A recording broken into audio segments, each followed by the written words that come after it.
नवी मुंबईमध्ये राष्ट्रवादीला खिंडार पडण्याची शक्यता वर्तवली जाते। जिल्हाध्यक्ष नामदेव भगत अपमानास्पद वागणूक देत असल्याचा आरोप करण्यात येतोय।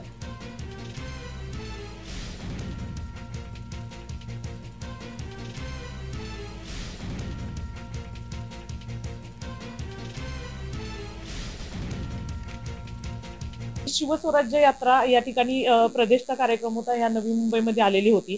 त्या कार्यक्रमासाठी मी जिल्हा अध्यक्षांच्या बरोबर उभा राहिल्यानंतर त्यांनी जिल्हाध्यक्षांनी अक्षरशः सगळ्यांच्या समोर माझा अपमान केला की तू इथे ह्या ठिकाणी माझ्या बाजूला उभा राहायचं नाही, त्या बाजूला जाऊन उभा राहा, तू इथं थांबायचं नाही, हा कार्यक्रम मी लावलेला आहे त्यामुळे इथं तू थांबायचं नाही। हे माझ्या सगळ्या महिला पदाधिकाऱ्यांनी बघितलं आणि त्यांच्या सगळ्या महिला पदाधिकारी ज्या काही दुसऱ्या आहेत ज्या की त्यांनी तो एक कडा तयार करून ठेवलेला आहे, त्यांना सगळ्यांना घेऊन त्या माझ्या बरोबर भांडायला सगळ्यांनी सुरुवात केलं।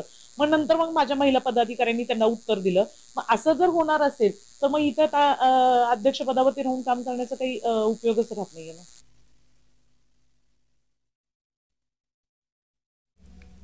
तर या संदर्भात अधिक माहिती देण्यासाठी आमच्या प्रतिनिधी कविता लोखंडे आपल्याशी जोडल्या गेलेल्याच आहेत। नवी मुंबईमध्ये कविता, राष्ट्रवादीला खिंडार पडण्याची शक्यता वर्तवली जाते, या संदर्भात अधिक माहिती। नक्कीच नवी मुंबईत राष्ट्रवादीला खिंडार पडण्याची शक्यता जी आहे ती वर्तवण्यात येत आहे। नवी मुंबईच्या माजी जिल्हाध्यक्ष ज्या आहेत सुनीता देशमुख यांना जे आहे गेल्या 4 दिवसापूर्वी जे आहे पदावरून काढल्याची माहिती जी आहे ती समोर आलेली आहे। नवी मुंबईचे जे जिल्हाध्यक्ष आहेत नामदेव भगत यांच्या त्रासाला कंटाळून जे आहे ह्या ज्या माजी जिल्हाध्यक्ष आहेत सुनीता देशमुख यांनी त्यांच्यावरती आरोप केलेले आहेत।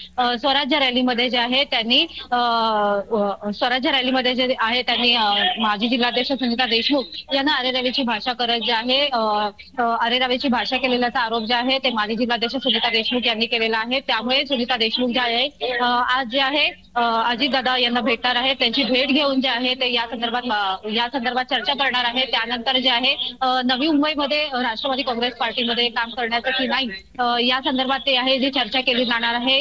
या चर्चेनंतर जे आहे ते या राष्ट्रवादीमध्ये काम करणार असणार की नाही ही भूमिका जी आहे ती मांडणार आहे। जान्हवी, धन्यवाद कविता तुम्ही दिलेल्या या सविस्तर माहितीसाठी।